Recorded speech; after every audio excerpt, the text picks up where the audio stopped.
everyone. Welcome to today's live stream. Today we are going to talk about how to set up paddocks for 6 Nigerian dwarf goats. This is actually an answer to a Goats 365 member's questions. She can't make it to our meeting that we have 3 meetings every month, and I take as much time as I need to answer all the questions. So meetings are usually 1 to 2 hours, but sometimes they go 3, and we have them on a Monday night, a Tuesday night, and a Tuesday morning to provide for different schedules. And but anyway, she can't make it to a meeting, so I wanted to answer her questions in a video because, like so many answers to goat questions, the short answer is it depends. And so we're going to go through a lot of that in today's video. We're going to give you the why behind each answer so that you can hopefully apply this to your situation. And if you still have questions, you can join us in Goats 365 and we can chat about it in a meeting sometime. So the first question that she wanted to know is because she wants to start doing rotational grazing with her Nigerian dwarf goats. She has 6, 4 does and 2 wethers. And she wants to know how she can do rotational grazing with them. So her first question is, should she have a single spike versus the double spike Electronet? And the purpose of the double spike is that it is better for sandy soil. It helps to keep the fence upright. The downside is that it is very frustrating in rocky soil because you have twice as many spikes to hit rocks. We have clay soil in Illinois. So we have 14 or 15 rolls of the single spike. And when they came out with the double spike, I thought it sounded brilliant. I actually love the fact that, so it's got the 1 spike and then the second spike comes off like this in an H. And I thought, oh, this is perfect. I'll be able to step on the top of that H and press it down into the soil. And so it is true that that makes it a little easier, but we've got quite a few rocks in our clay soil. And, so that it's more likely to hit rocks, basically. My husband hates the double spike because he also says, well, that gives you twice as many spikes to get tangled up in the netting when you're picking it up and moving it, which is true. I still like the double spikes. I don't mind twisting it and stuff to press it down. But if you have sandy soil, you really do need the double spike and you don't have rocks. So it works great for sandy soil. Challenging for rocky soil. So keep in mind, what kind of soil do you have in terms of which the single or double spike would work the best for you. So her next question is, she is wondering how wide her alley should be, because when you do like rotational grazing, a lot of times you're going to have an alley. She's got a big rectangle, and so she's going to split that rectangle up into individual paddocks, and she's going to have an alley that runs along all of them. And she's wondering how wide that alley should be. Now, she's only got 6 Nigerian dwarf goats. And so I would say 5 to 6 feet wide is a good starting point, assuming that your goats are good. You know, if they're going to walk single file out there, no, they're not going to be bossy and trying to butt heads and stuff. 5 to 6 feet will work fine.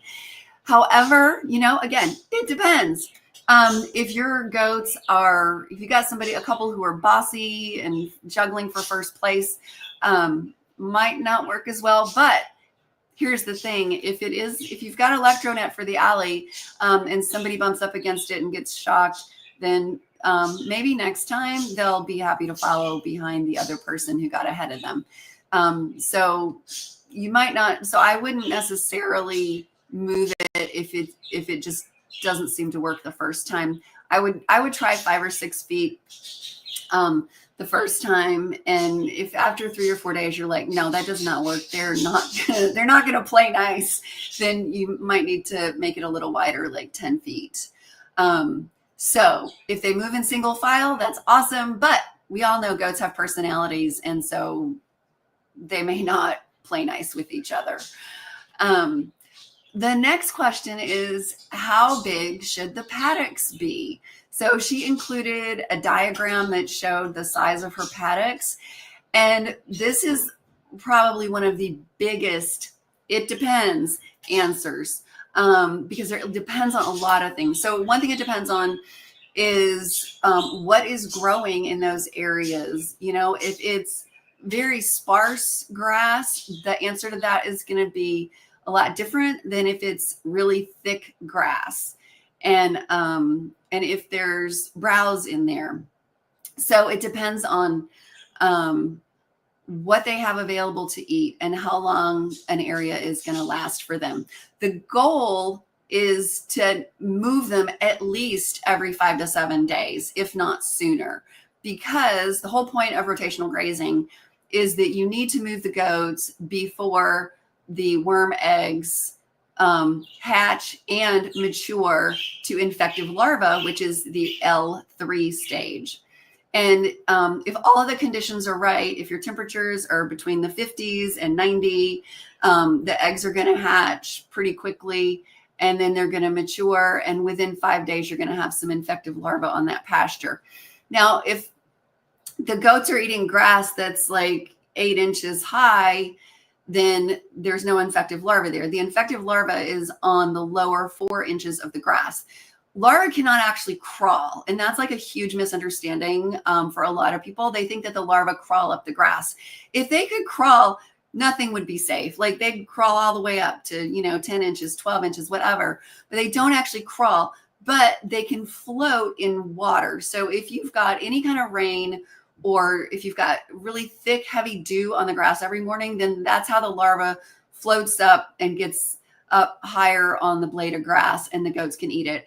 I do not like to keep my goats in an area when the grass is shorter than 6 inches. And you may see some people talk about a pasture stick, which is basically a stick that you've measured. You take it out there. This is my pasture stick because I have actually measured my hand, and from the tip of that middle finger down to my wrist is just over 6 inches. And so this is my pasture stick. I walk out there into the middle of the pasture and I put my hand down like this, and I want the grass to be up to my wrist. If the grass is not up to my wrist, it's time to move the goats. So this means that the size of a paddock that worked today might not work next month. And how fast you have to move the goats is going to vary too.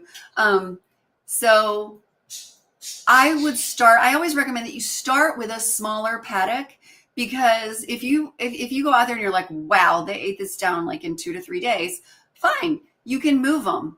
That, if you are moving them every 2 to 3 days, like that even would be more amazing than every 5 to 7 days, because there's no way that any of those eggs have hatched and reached an infective larval stage within only 2 to 3 days. So if you can move them every 2 to 3 days, that's fabulous. This is why some people who move their animals every day have no worm problems, because they're leaving their eggs behind to hatch and hatch and turn into infective larvae long after they are gone. So more small paddocks is better. It's easier to move the goats every 2 to 3 days if they graze it down fast. If you are out there and you're like, oh, well, it's like really short here, but it's still a foot tall over there. It's been a week. That means you put them in an area that was too big. So, and the problem is that some goats tend to keep going back to where the short grass is, because the shorter grass is sweeter, it's more tender. So they might keep coming back to that shorter grass that has the larva on it, the infective larva on it, and eating that, rather than going farther out to getting the bigger, the taller grass. The risk of parasite exposure is going to be worst, especially barber pole worm is going to be the worst on grass that's been regrazed, because it's really short. It's, down around 3 to 4 inches because the goats already ate it. That's probably got a lot of worm larvae on it that the goats are going to be consuming if your paddock, if you either leave them in a small paddock for too long, or you made your paddock too big and the goats are coming back to what they already grazed rather than going out and eating the bigger stuff. The next question she asked is that with 6 Nigerian dwarf goats, Should she use Electronet, or is 4 livestock panels sufficient? Now, I only know one person that used 4 livestock panels for 4 Nigerian dwarf goats, and that was in Illinois, where we have a lot of grass that grows really fast in the summer, and she usually moved them about every other day. Now, this person is down in Texas, where it's a lot drier. With 6 Nigerian dwarfs, if she could try, if she wanted to try 4 livestock panels to begin with, rather than investing in the Electronet, she certainly could. But she's probably going to be moving them every single day. And the person I know in Illinois who had the 4 Nigerians that she had in the 4 panels, she could move it all by herself. She had the 4 corners attached to each other with carabiner clips, and the goats spent the night in the barn, and then in the morning she would go out there and she would pull one corner of the 4 livestock panels until they basically flattened on themselves and fell over. She would drag it to the new place and then set the four up, and then her goats would be in there and have fresh grass for the day. So you could absolutely do that. The goats would probably eat down 100% of the grass in one day. And I mean, and the reality is, if they ate down more than half of it, obviously it's not going to last a second day. So you need to go ahead and move them to a new area the next day. So if you're up for the challenge of moving livestock panels daily, you can do that. I know somebody who did that. She did it for 16, 17 years. She bought those 4 goats for me all the way back in 2005 and kept them all for their entire lives and kept in touch with me. So it was really cool. I learned a lot from her about, how somebody could have 4 pet Nigerians on small acreage. And she even wrote an article for me for my website on keeping goats on small acreage, about how she did that. So panels mean moving every day. The Electronet is going to give you more flexibility, larger paddocks. And if you really only want to do it, every 5 to 7 days, then I would go with the Electronet. The next question is how often to move the goats. And the answer for that I kind of covered in the last one, and that is, once the grass is less than 6 inches, you want to move the goats. And ideally, they're gonna be moved within 5 to 7 days, because after 5 days is when you will start seeing infective larvae on the pasture. And this is all tied to the parasite life cycle of the barber pole worm, because they will hatch if your temperatures are, from 50 to 90. That's when they hatch, and then they turn into larval stage L1, and then L2, and then L3 is infective. So if a goat were to eat barber pole worm eggs or L1 or L2 larva, it wouldn't hurt them. But L3 larva is the infective larva, and that can actually live on your pasture for months. Every single parasite researcher that I have ever asked that question to has that exact same answer. They're like, months, if it is raining regularly. So the only way that larvae die on pasture, larvae die on pasture ultimately through dehydration. And so, if it's 95 degrees and not raining, you're going to have 0 worms. In fact, we had that situation back around 2012. We had a drought. We did not have a single drop of rain for 3 months. Temperatures were in the 90s all the time. And I had the absolute healthiest goats I have ever had in 23 years. They were all getting fat. I was afraid my kids were going to go over height, because I have Nigerians, because basically nobody had any kind of a parasite load. They were pooping out the worm eggs on pasture, and then they were getting baked. And, the larva would hatch, and it didn't have a chance, because it was, because if it could hatch, they would have no chance at all of survival, because it was just so dry and hot. The reason that you're doing rotational grazing is to move the goats to new grass before they have the chance to reinfect themselves and pick up more of the larva. And this is all covered in depth in my parasite course, which is Paddock's 365. The parasite course talks about the life cycle of the worms. And that's why, like, it's really important to know the science, because if you know the parasite life cycle, then you know how to defeat them, basically. It's like, you know, your enemy's plan, and then you can defeat them. Marilyn asked about using bioworma to reduce the barber pole worms in pasture. You can absolutely do that. We have a podcast on bioworma. Bioworma is very expensive. If you've only got 4 or 5 pet goats, it's fine. I have known a few people who used it on larger herds to get control of a worm problem. But ultimately, unless you have a lot of money to spend, bioworma is not going to be a long-term sustainable answer for most people with more than a few goats. But absolutely, that reduces the worm load on your pasture so that the goats are not going to be reinfecting themselves. It's basically an alternative to a dry lot. You've got 2 things you can do. One is pasture rotation, which is what we're talking about in this video. But then you could also do a dry lot. And so for some people who live in an area where grass is not abundant, and then a dry lot might be a better answer for them, is that because you need, and by dry lot, we mean not a blade of grass. Like, all the grass needs to be gone, because grass is how the worms infect the goats. There's 1 or 2 worms that doesn't use grass, but by and large, most of the worms that are causing problems for your goats, and barber pole is number 1 in most parts of the country, they use grass to infect the goats, though the goats eat the grass that has the larva on it. And then her next question is about which energizer to buy. And this is where things get can get really complicated. I would suggest that you call Premier One and talk to them, because different kinds of energizers work better in different areas. For one thing, so like, it depends on how much electric fencing you're going to have connected to the energizer. And it also depends on your soil and the amount of rainfall you get and things like that.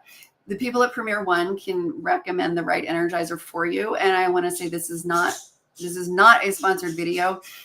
We've just been using the Premier One fencing since around, I don't know, I think we're getting close to 20 years now. So a really long time. And we have about 15 rolls of it. And so we have the solar charger so that we can have that out in the middle of a pasture somewhere. Like, we can have that all the way out in our former hayfield. There's no electricity out there, and the solar charger works fine for us. They've got a variety of other chargers, though, that can be plugged into the wall, and expensive, less expensive, and because some work better than others, and they all do tell you, like, how many miles of fencing that they will actually electrify, because you can't, like, we couldn't hook up all 15 of our rolls of Electronet to that one solar charger. I think about 3 rolls is about what the solar charger can handle and properly electrify. Because if you try to put too much fencing on a charger, it's not going to be strong enough to do anything to the animals. The other thing, because this person did mention that she is in a part of Texas that does not get a lot of rainfall during some times of the year, also talk to the people at Premier One about whether or not you need a regular fence or you need the Posneg fence, because the Posneg fence is, I believe, for drier, sandy conditions, and they're the experts on who might need that. So they're great. They have fabulous customer service. Everyone I know who's ever called them has gotten good information. The only thing I disagree with them on is, I know some of the people on the phone will tell you that if you have Nigerian Dwarf, you should get the poultry netting. And that is a really, really hard no, because the poultry netting, and they will tell you, like, oh, well, the Nigerian Dwarfs are so friendly and they can go through the sheep and go to Electronet. And it's like, okay, it's not because they're friendly. It's bottle babies. Like, Bottle babies, if a bottle baby touches the fence and gets shocked, they shoot through and want to get to their human mama. Whereas if they're dam raised and they touch the fence, they usually 99% of the time turn around and run back to mom. So if you've got bottle babies, that is a video for another whole day. In fact, we have a video about that in one of our courses that shows you how to train bottle babies to stay inside the electric fence, because it's complicated. It's much easier to understand if you're actually watching us do it with bottle babies trying to get to us. But the problem with the poultry netting is that the kids don't fit through it. Like, they can't run through it, but they can get tangled in it. And I know people who have had kids get tangled in it and wind up dead. So do not get the poultry netting for goats. You want the sheep and goat fencing. And then you are responsible for properly training your goats to stay in there. Like, you can't just put them in there and leave. We couldn't even do that with our adults. We used to have one who was so insanely emotional every time we moved pastures. And in fact, it's crazy. This was back in the day when we were still showing goats, and she would go through the most emotional time if we took her to a show. Miraculously, I mean, she was a gorgeous goat. She became a Finnish champion in both AGS and ADGA, but oh my heavens, she was so emotional. And so she would so we always, whenever we moved them to a new pasture, we always had to hang out and stay there and wait for her to relearn the fact that she could not run through the fence. So we always had to be there, with two people, one person ready to turn off the fence, and the other person ready to get her out of it. And then she's like, oh, this fence works the same way in this pasture as it did in that last pasture, so I guess I have to stay here. But the thing I love about goats is their fabulous personalities. So they're all definitely individuals. So I hope that this has been helpful. And this is this is why, it is really hard if anybody tells you, oh, this is how you do XYZ with goats because it works for me. Because the answer is, it depends. The answer to just about every question that this Goats 365 member asked me, the answer was, it depends. And I explained all the things it depends on.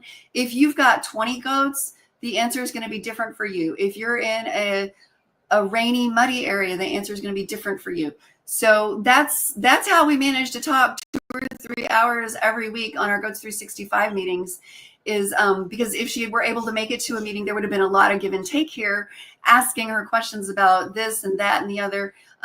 But now we'll just, if she's got more questions, I'll just answer them via email because she can't make it to the meeting. And this way she gets her answer. Her question gets answered a lot more thoroughly than it would otherwise. So just to recap this, y'all, this is why it depends on so many things. It depends on your soil. It depends on the weather. It depends on your goats. It depends on your setup exactly. It depends on your terrain. Is it flat and is it hilly? That's why it's so important to know the why behind your management choices.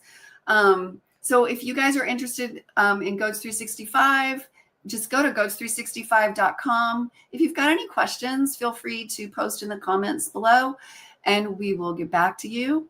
But definitely understanding the science helps you adapt and make the best decisions for your herd. So if you've got questions, post below. Otherwise, I'll talk to you guys again soon. Bye for now.